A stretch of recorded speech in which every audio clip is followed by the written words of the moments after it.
আছে একদল শয়তানের দল, দুষ্ট ইয়াজিদের দল। আমার হুসাইনকে কারবালার ময়দানে নিয়া আমার হুসাইনের গলার মধ্যে ছুরি লাগাইয়া আমার হুসাইনকে শহীদ করে দিবে রে মা। আমি আমার হুসাইনের গলার মধ্যে এই জন্য সুমা দিলাম, দুনিয়ার সাধারণ ছুরি যেন আমার হুসাইনের পশম কাটতে না পারে। আরে নবীর আওলাদ, আমার নবী দুনিয়া থেকে যাওয়ার আগে এক মুষ্টি মাটি নিলেন, নেওয়ার পরে উম্মুল ফজলের হাতে দিয়া কই, উম্মুল ফজল, ও উম্মুল ফজল, তুমি এই মাটিটা বোতলের ভিতরে সংগ্রহ করে রাখো। যেদিন দেখবারে এই বোতলের মাটিগুলা রক্তে লালে লাল হয়ে গেছে, ওই দিন মনে করবা আমার হুসাইন কারবালায় শহীদ হয়ে গেছে। আমি নবী থাকবো না, আমার ফাতেমা থাকবে না, আলী থাকবে না, আমার নবী জানে উম্মুল ফজল কারবালার ঘটনার আগ পর্যন্ত জীবিত থাকবে। কারবালার ঘটনার আগ পর্যন্ত যে জীবিত থাকবে তার হায়াতের খবরটা আমার নবীর কাছে আছে না না? এই কথাটা কইলে অনেকে গায়ে জ্বলে, না এটা তো গায়েব হয়ে জায়গা, নবীজি তো গায়েব জানে না। জানাইবার মালিক কে? আল্লাহ। জানিয়ে দিছেন কে? আল্লাহ। আমরা তো এটাই কই, আল্লাহই তো জানাই দিয়েছে। বাজান গভীর মনোযোগ, আমার নবী রহমাতাল লিল আলামিন হযরত ইমাম হুসাইন নবীর কাছে দৌড়ে গেলেন। আসরের নামাজ পড়ে নবী মসজিদে নববীর মধ্যে বসা। ও না না, আমারে বুড়া দাও, বুড়ার বড় শখ, বুড়া দৌড়ানোর ইচ্ছা। নবী আমার রাগ দিয়ে কই, হুসাইন বুড়া কই দেখে দেব, তবে তুমি হুসাইন বুড়া চেয়েছো, আমি নানা নিজে বুড়া হইয়া তোমার শখ মিটাইয়া দিব। সুবহানাল্লাহ। বলার সাথে সাথে রহমতের নবী দুইটা হাত মুবারক মসজিদে নববীর মধ্যে ফেলে দিলেন, দুইটা হাত মুবারক ফেলে দিয়ে ডাক দিয়ে কই, নানা রে বুড়া কই, বুড়া তো তোমার সামনে, বুড়া কি তোমার পছন্দ হই নাই? হুসাইন ডাক দিয়ে কই, না না, এর চেয়ে দামি বুড়া দুনিয়ায় আর না। সুবহানাল্লাহ। আমার নবী যদি বলতো, আল্লাহ তুমি জান্নাতি বুড়া দিয়া গোটা মদিনাটা ভরপুর করে দাও, আল্লাহ দিত কি দিত? আমার নবী বলে নাই।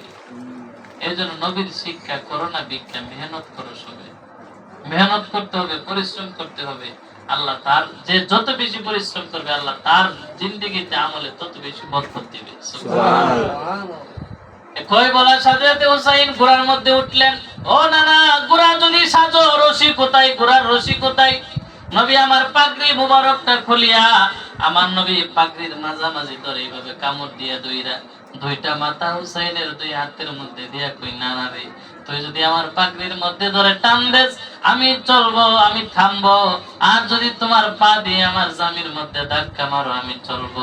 তবে তুমি হুসাইনের মন আমি রহমাতাল লিল আলামিন রক্ষা করব।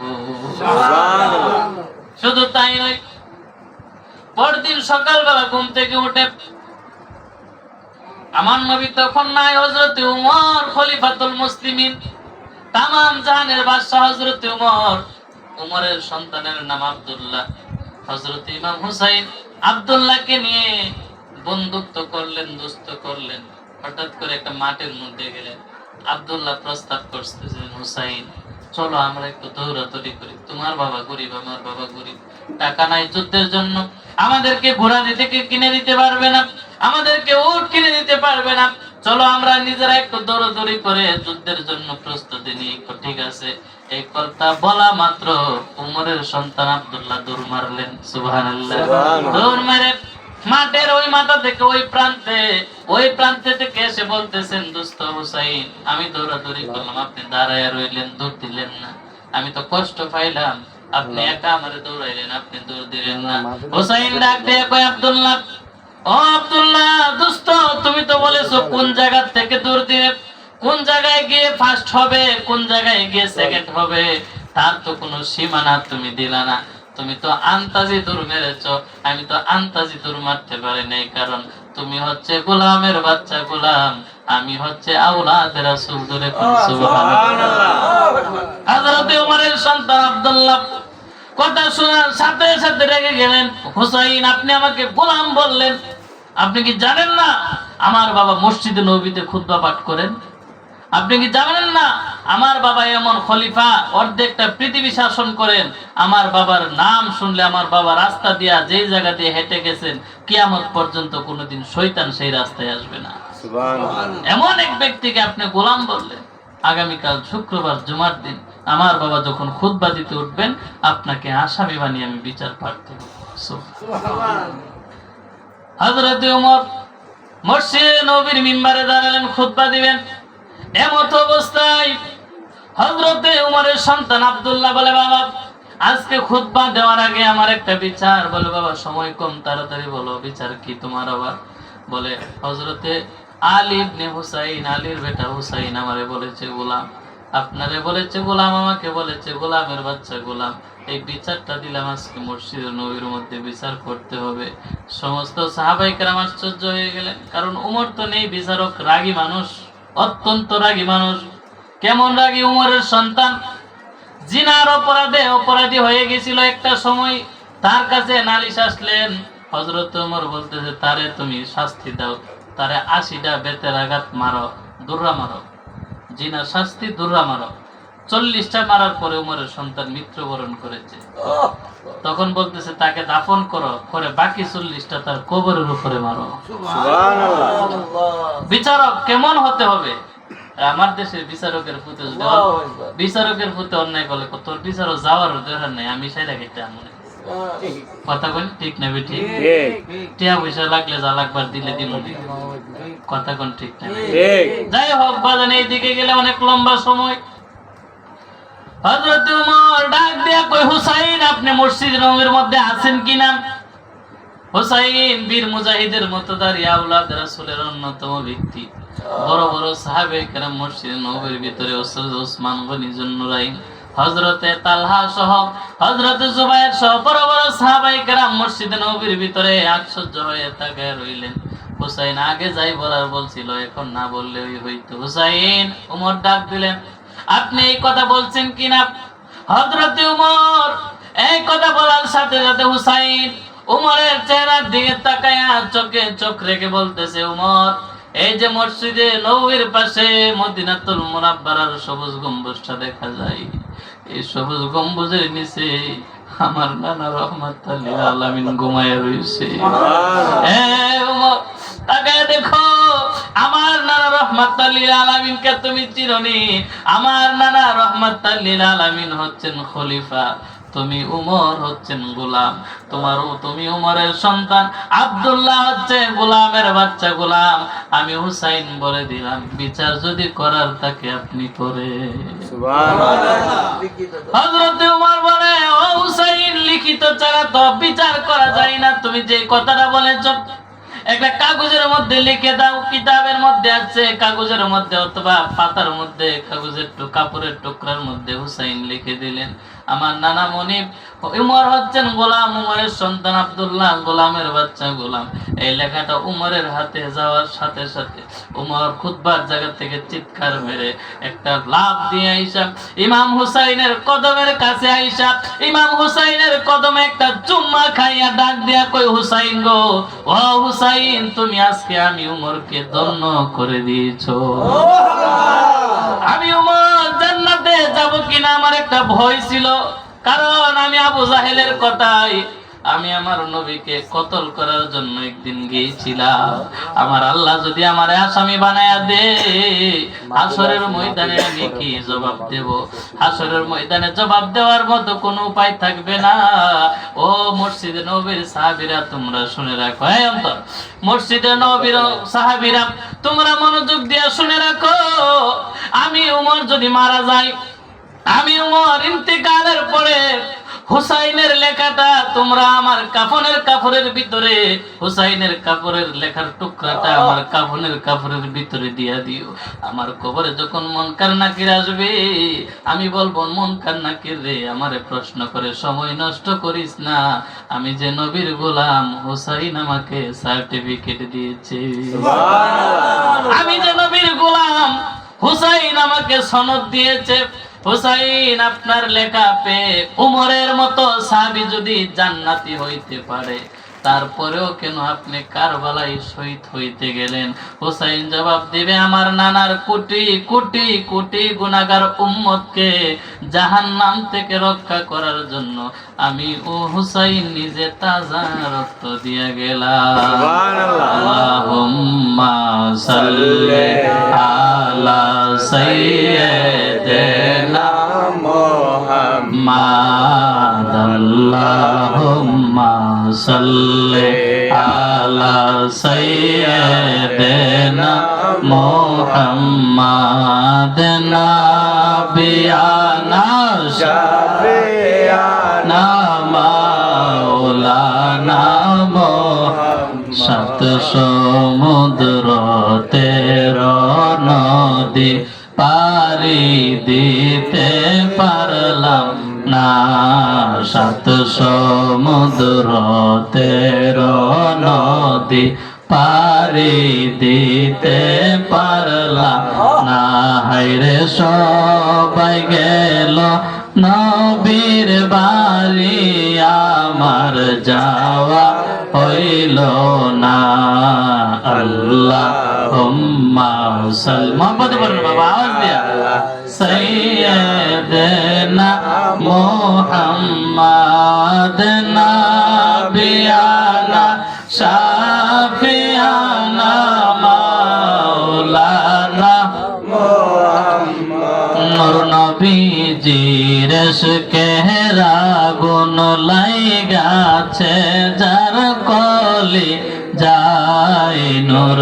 নবীজির ইশকের আগুন লাইগাছে যার কলি যায়। হায়রে ঘর বাড়ি সারিয়া তারা কান্দে বসে নিরালায়। আল্লাহুম্মা সাল্লি আলা সাইয়্যিদিনা মুহাম্মাদ।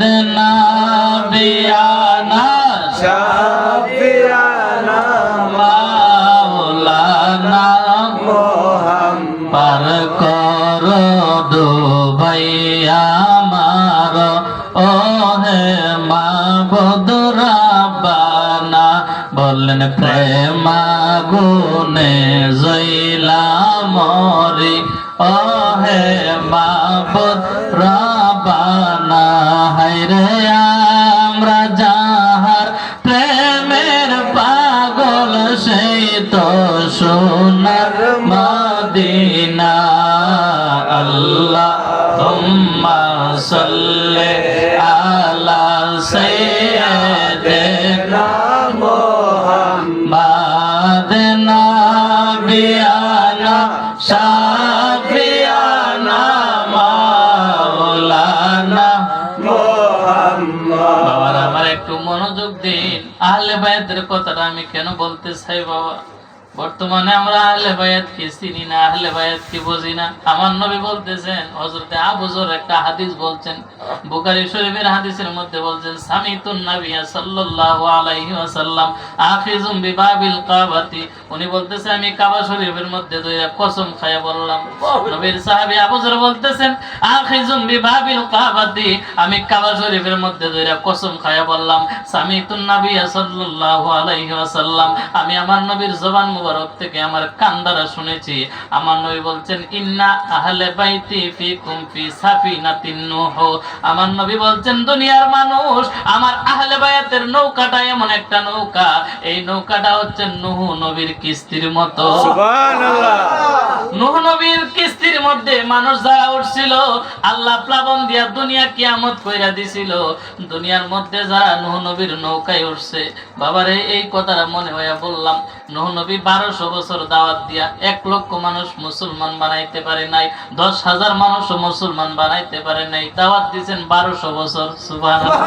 আর আমার খাজা মাইনুদ্দিন চিশতি সানজারি ভারতের জমিনে হিন্দুস্তানের মধ্যে আইসা একটা কেরামত দেখায়া 90 লক্ষ মুসলমান বানাইছে। সুবহানাল্লাহ। আল্লাহু আকবার। ইয়া রাসূলুল্লাহ। আহলে বায়াত জিন্দাবাদ। কেন আমরা ওলি আল্লাহর দরবারে যাই পরে আসবো? আহলে বায়াতের মহব্বত তোমার অন্তরে না থাকলে কিয়ামত পর্যন্ত নামাজ পড়লে কোনো কাজ হবে না। নবীর মহব্বত অন্তরে না থাকলে কিয়ামত পর্যন্ত সেই নামাজে কোনো কাজ হবে না। তোমায় আমি খুঁজব না গো বন জঙ্গলে যাইয়া, আমার মাঝে আমার মুর্শিদ আছে গো লুকাইয়া। তোমায় আমি খুঁজব না গো বন জঙ্গলে যাইয়া, আমার মাঝে আমার মুর্শিদ আছে গো লুকাইয়া। কথা কোন ঠিক কিনা? যাহা আছে বিশ্ব বান্ডে তাহা আছে মানব বান্ডে। কথা কোন ঠিক কিনা? আমি বিশ্ব ভ্রমণ করেছি প্রভুর সন্ধানে, কোথাও সন্ধান পাইনি। অবশেষে হৃদয় মঞ্জিরের গভীর নিশীতে অন্তর চক্ষু খুলিয়া দেখি প্রভু প্রভু আছে আদমের কলবে। কথা কোন ঠিক কিনা? আমার আল্লাহ আমার নবী তো এই জন্য হাদিসে কুদসিতে বলছে কুলুবুল মুমিনু আরশিল্লাহ, আল্লাহ মুমিনের কলবটারে আল্লাহর সিংহাসন বানাইছে। মুমিনের কলব খুব দামি জিনিস। কথা কোন ঠিক কিনা? হৃদ মাজারে যার ফইতাছে ফুল, দেখিলে মন প্রাণ হইয়ারে যায়া কুল। কথা কোন ঠিক? হৃদ মাজার কি? এই হৃদ মন্দির কি? হৃদ মন্দির চিনতে হলে মুর্শিদের দরবারে যেতে হবে। কথা কোন ঠিক কিনা? পরে হৃদ মাজারে যার ফইতাছে ফুল, দেখিলে মন প্রাণ হইয়ারে যায়া কুল। কথা কোন ঠিক কিনা? ওরে দেখলে ছবি পাগল হবি, দেখলে ছবি পাগল হবি, গড়ে থাকতে পারবি না। লোহা রে বানাইলো কাঞ্চা সোনায় আমার মুর্শিদ পরশমণি গো, লোহা রে বানাইলো কাঞ্চা সোন। লোহা কবজাই জঙ্কার গো ফরলে, পরিষ্কার হই গসলে মাজলে রে। ও তোর মনের ময়লা দুধে ধুইলে পরিষ্কার তোর হবে না। লোহা রে বানাইলো কাঞ্চা সোনা। কথা কোন ঠিক কিনা? বাবা খাই ইয়াবা খাই নেশাখোর আসামি মার্ডার কেসের পুলিশে ধরে নিলে জেলের ভিতরে 1 বছর 5 বছর 10 বছর জেল কাটলে বের হয়ে আসলে অপরাধ আরো বাড়ে। কথা কোন ঠিক কিনা? জেলের ভিতর থেকে আসলে অপরাধ বাড়ে। ও কারণ কি জানেননি? কই জেল দিকে আইছি কেউ ঠিক নেই, আরেকটা মাইরা আবার জামু। ঠিক না বেটি? পুলিশে ধরলে জেলে গেলে আসামি কোনদিন অপরাধী ভালো হইতে পারে না, কিন্তু আল্লাহর ওলির দরবারে যদি সুর যায়, আল্লাহর ওলি তারে কুতুব বানায়া বাহির করে দে। সুবহানাল্লাহ। কথা কোন ঠিক কিনা? ও মুর্শিদ কোন রাহেতে খুদা মিলে, কোন রাহে রাসূল দয়াল, কোন রাহে রাসূল। আমি কোন রাহেতে পাবো দেখা গো, আমি কোন রাহেতে দেব পারি ফুল সিরাতের ফুল। দয়াল পথ দেখাইয়া দাও, ও মুর্শিদ পথ দেখাইয়া দাও। আমি তো পথ চিনি না গো, সঙ্গে করে নাও। দয়াল পথ দেখাইয়া দাও। কথা কোন ঠিক কিনা? ও মুর্শিদ মাছ দরিয়ায় উঠলো তুফান, পথের লাগলো ভুল। দয়াল পথের লাগলো ভুল। কথা কোন ঠিক কিনা? একটা ছেলে আসছে খাজা বাবার দরবারে, একটু মনোযোগ, কষ্ট হইতেছে আমি অল্প সময় শেষ করব।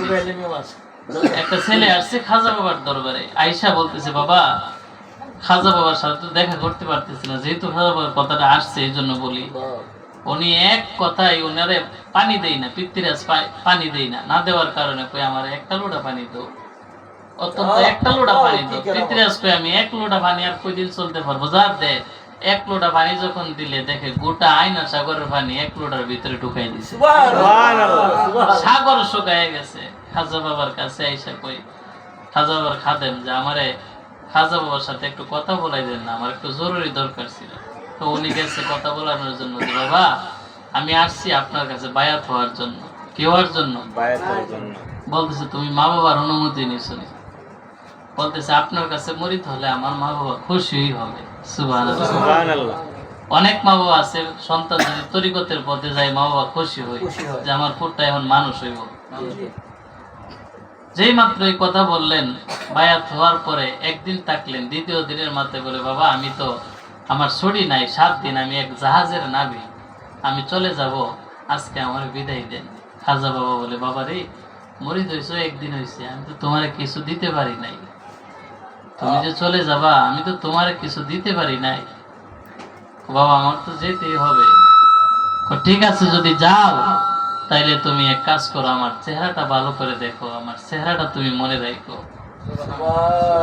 যে কোনো বিপদ আপদের মধ্যে যদি পড়ে যাও আমার এই চেহারাটা তুমি মনে রাখো, যে কোনো বিপদের মধ্যে। এই একটু কমাই দাও সাউন্ড।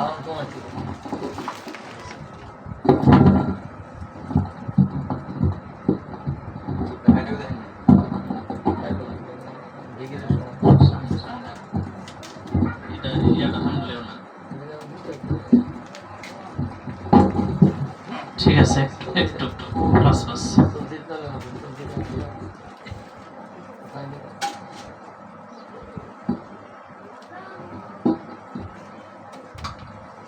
যে বাবা রে তুমি যে যাইবা একদিন থাকলা, তোমার তো আমি কিছু দিতে পারি নাই, তবে ঠিক আছে তুমি আমার চেহারাটা মনে রাখো, তুমি আমার কি মনে রাখো, কেউ কথা কর না, চেহারাটা মনে রাখো, তুমি আমার চেহারাটা মনে রাখো, যখন যে কোনো বিপদে পড়ো, বিপদে পড়া আমার চেহারাটা তোমার চোখের সামনে বাসায়া আমারে তুমি ডাক দিও, আমি তোমার বিপদ থেকে গিয়ে উদ্ধার করব।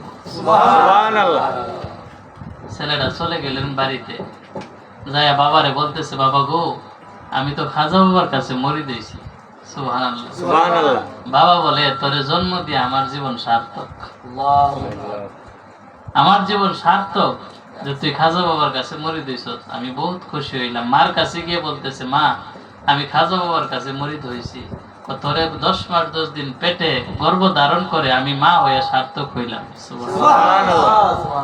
আমার সন্তান তরিকতের পথে গেছে, আমি মা খুশি, এখন থেকে তুই মানুষ হবি। তখন বাবা বলতেছে, তাহলে আমি আমার এখন কাজ, আমার ইচ্ছা ছিল আমার সন্তান যখন তরিকতের বায়াত হবে তারপরে আমি তাকে বিবাহ করাবো। আমার ছুটি আছে আর 7 দিন, কোনো অসুবিধা নাই, তোমাকে বিবাহ করাবো, তোমার কি মত? আমি আপনাদেরকে না বলে এক কাম করছি, বায়াত হয়েছি, এটা আপনাদের উপর, আমি দেখবো না যে এটা ইচ্ছা একটা দেখে বিয়ে করাই দেয়।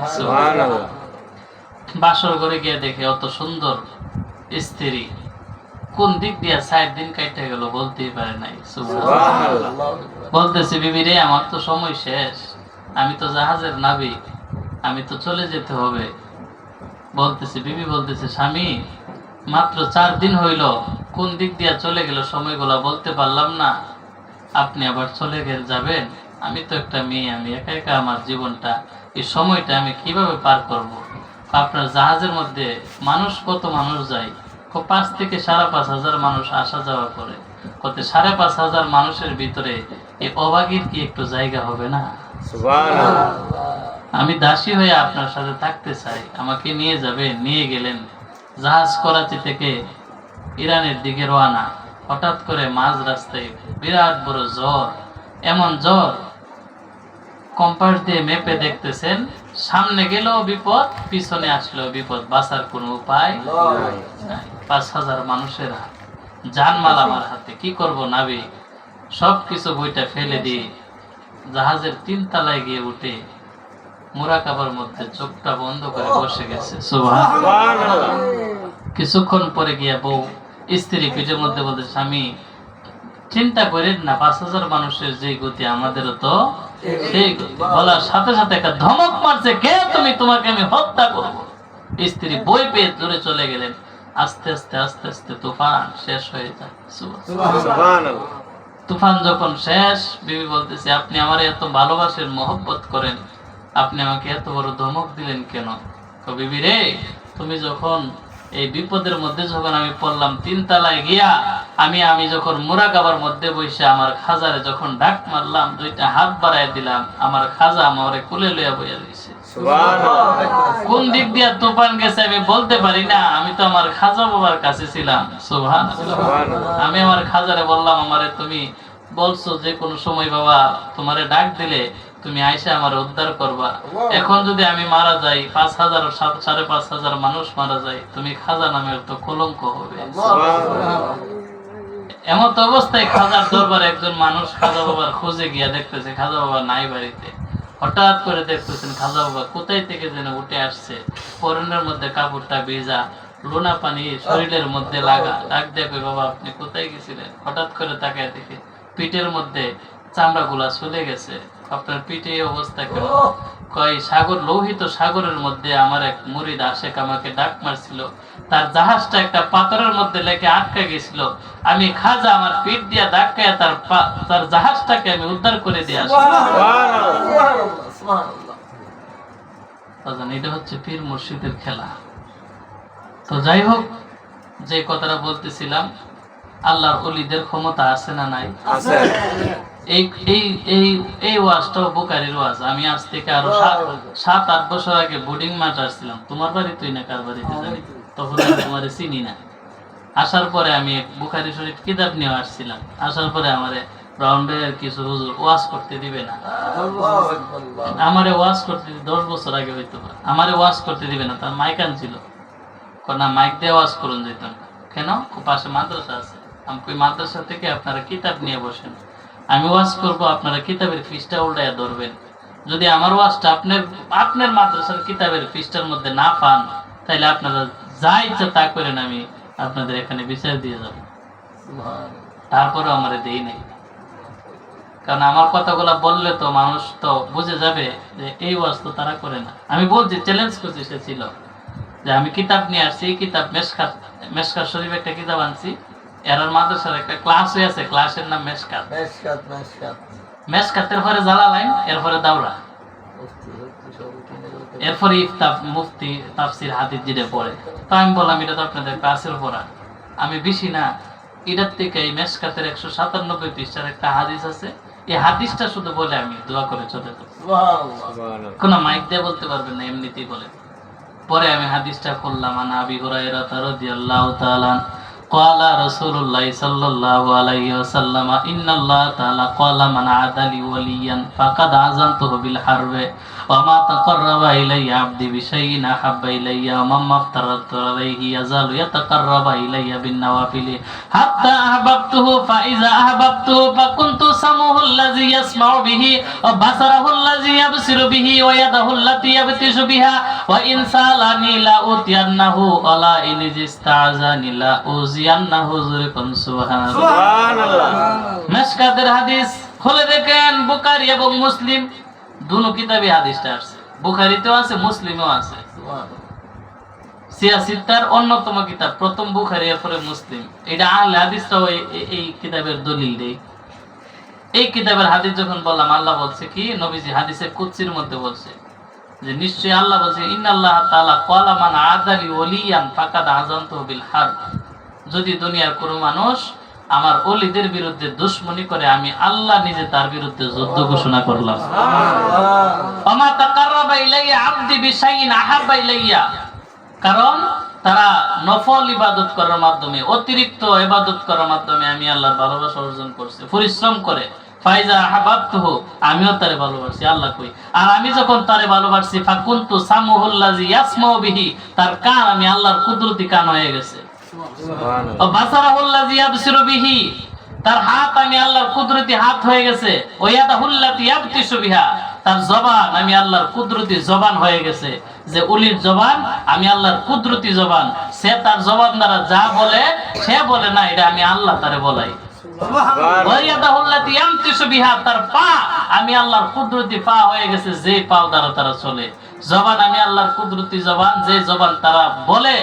ও ইনশাআল্লাহ নিলা উতিয়ান্নাহু, আর তারা যখন আমি আল্লাহর কাছে কোনো কিছু কসম করে, শর্ত দিয়ে আমি আল্লাহর কাছে ছায়া বসে, ও ইনশাআল্লাহ নিলা উতিয়ান্নাহু ওয়ালা ইনিজিস্তাযানি লা উজিয়ান্নাহু, আমি আল্লাহ তাদেরকে না দিয়ে পারি না। সুবহানাল্লাহ। এই হাদিস মেশকাত কবি মাদ্রাসার কিতাবের মধ্যে পড়ানো হয়, অথচ জীবনে কোনোদিন এই হাদিস তাদের মুখে শুনবেন না। এর পর হয়েছে দৌড়াইয়া পড়া, দইরা বইরা যায়। এলাকি দৌড়বাস। আর আমরা আবার দৌড়াইয়া পড়ি না। আমাদের উস্তাদরা একটা কিতাবের দরজ দিতে সপ্তাহের পর সপ্তাহ চলে গেছে।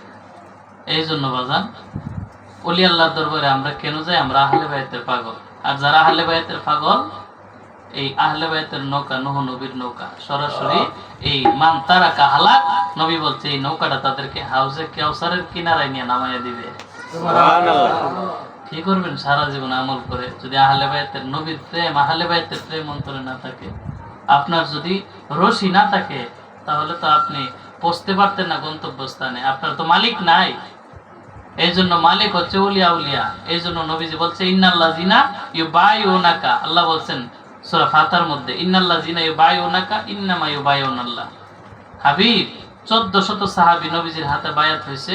আল্লাহ বলতেছেন এই বায়াতটারে আল্লাহ খুশি হয়ে বলতেছেন ইন্নাল্লাযিনা ইউবাইউনাকা ইন্নামা ইউবাইউনাল্লাহ ইয়াদুল্লাহি ফাওকা আইদিহিম। নবী গো, আপনার হাতে যারা বায়াত গ্রহণ করছে এবং কিয়ামত পর্যন্ত করবে, সুবহানাল্লাহ, সুবহানাল্লাহ, মানে আজকে যারা করছে কিয়ামত পর্যন্ত যারা করবে, তাহলে বোঝা যায় কিয়ামত পর্যন্ত বায়াতটা চালু থাকবে। ইউবাইউনাকা, এটা আরবিতে বলে মুজারের সিগা, মানে বর্তমান এবং অতীত দুটোটাই বোঝায়। বর্তমান এবং অতীত দুটোটাই বোঝায়। ইউবাইউনাকা, আজকে যারা হয়েছে কিয়ামত পর্যন্ত যারা হবে, ইয়াদুল্লাহি ফাওকা আইদিহিম, তাদের উপরে আমার হাত এখনো আছে, কিয়ামত পর্যন্ত থাকবে। জোরে কোন সুবহানাল্লাহ। সুবহানাল্লাহ। তাহলে নবীর পরে বায়াত যারা হবে, বায়াতের রাসূল যারা গ্রহণ করবে, এটা হচ্ছে পীর মাসে কুলিয়া উলিয়াদের কাছে। কথা কোন ঠিক নেই? এখন বাজারে যে জিনিসটা বেশি চলে, এটা নকল বাইরে কিন্তু তাড়াতাড়ি। কফি বাইরে। কফিটা তাড়াতাড়ি বেরো না। যেটা চিপস প্রাণ বাই করছে দেখবেন খাইতে টেস্ট লাগে, আরেকদিন দেখবেন আরেক কোম্পানি বাই করছে, কিন্তু জিভ বাত লাগাই বুঝবেন তো এটা তো আগের মতো না। কথা বল ঠিক নেবে। এখন আমরা আহলে সুন্নাত ওয়াল জামাত, আমাদের মধ্যে দেখবেন সুন্নি নাম দিয়ে পীরের অভাব নেই। বাজার নষ্ট, পীরের অভাব নাই। নাই শরীয়ত, নাই তরিকত, নাই হাকিকত, নাই কোনো এলেম, নাই কোনো কালাম। ওয়া বেশি বড় পীর, আলহামদুলিল্লাহ জানে না, আউযুবিল্লাহ বিসমিল্লাহ জানে না। শরীয়ত গর্হিত এমন কাজ করে যে কাজের কারণে পুরা সুন্নিয়ত প্রশ্নবিদ্ধ হয়ে যায়। পুরা সুন্নিয়ত প্রশ্নবিদ্ধ হয়ে যায়। ওই কিছু পীরের কারণে সমস্ত কিছুর বদনাম। তো যাই হোক বাজান, নাকের মধ্যে মাছি বলে কি নাক কাটা ফেলাই দেন যাব? যাচাই বাছাই করে হক্কানি ওলি আল্লাহর পীরের কাছে গিয়ে বায়াত গ্রহণ করতে হবে। যাই হোক, যে কথাটা বলতেছিলাম, ইমাম আমার নবী চলে গেলেন। যাওয়ার পরে হযরত ইমাম হাসান, আমার নবীর পরে তো আবু বকর, ওমর, উসমান, তাদের খেলাফত চলে গেলেন। হযরত মাওলা আলী, ওনার খেলাফত, ওনাকে তো আব্দুর রহমান ইবনে মুলজিম, এই যে খারিজির গোষ্ঠীরা হযরত আলীকে শহীদ করলো। হযরত আলীকে কুফায় নিয়ে কিন্তু শহীদ করছে, কুফায় দাওয়াত করে নিয়ে শহীদ করছে। হযরত ইমাম হাসানকে বিষ খাওয়াইছে কয়েকবার, 3বার বিষ খাওয়াইছে। 3বার বিষ খাওয়ানোর পরে চতুর্থবারের মাথায় হীরার টুকরা, হীরা খাওয়ানোর পরে ইমাম হাসান আর থাকতে পারে নাই। ইমাম হোসেন ভাই, আপনারা কে বিষ খাওয়াইছে? সুবহানাল্লাহ। ও ভাই, কে বিষ খাওয়াইছে? ইমাম হাসান চোখের পানি ছেড়ে বলল, ভাইরে, চতুর্দিকে এখন দুশমন লাগে গেছে, আমার বাবাও নাই, নানাও নাই, কেউ নাই, আমি চলে যাব। তবে তুমি যখন বিপদ পড়ো, দুনিয়ার কেউরে ডাক দিও না, বিপদটা পড়লে আমার নানারে নানা গো কয়ে ডাক দিও। ও ভাই, কোহে একবার শুনি, কে তোমারে খাওয়াইছে জহর, রাসূলের পরানি রে, বাইরে আমার সোনা চন্দ্রমণি, আকাশ কান্দে, বাতাস কান্দে, কান্দে দরিয়ার পানি, দুই পুত্র হারাইয়া কান্দে ফাতেমা জননী রে, বাইরে আমার সোনার চন্দ্রমণি। আল্লাহ বলে, ও জিবরাইল যাও না রে চলিয়া, 70,000 ফেরেশতা আনো জানাজার লাগিয়া রে, বাইরে আমার সোনার চন্দ্রমণি। জোরে কোন আল্লাহু আকবার। ইমাম হাসান শহীদ হয়ে গেলেন। কুফা থেকে 6 মাস পরে সিটি আসতেছেন, হুসাইন আপনি কুফায় আসেন, কুফার মানুষ আপনার কাছে বায়াত হবে, মুরিদ হবে। হুসাইন আপনি কুফায় আসেন, হাজার হাজার মানুষ আপনার কাছে মুরিদ হবে। মদিনাবাসী বলে হুসাইন আপনি কুফায় যায়েন না, কারণ কুফাবাসীর তলোয়ারের আঘাত বেশি ভালো না। অল্প একটু আমি শেষ করে দিচ্ছি, কারবালার একটু ঘটনা বলে 5টা মিনিট আমি আপনার সময় দিই। 5টা মিনিট না, সবার তো অনেক কাজ আছে না, তোমার কথা আচ্ছা ঠিক আছে, আমি 5টা অল্প সময়ের ভিতরে শেষ করব। কুফার অবস্থা বেশি ভালো না। হুসাইন তুমি কুফায় যাও না, আমরা মদিনাবাসী তোমার কুফায় যাইতে দেব না।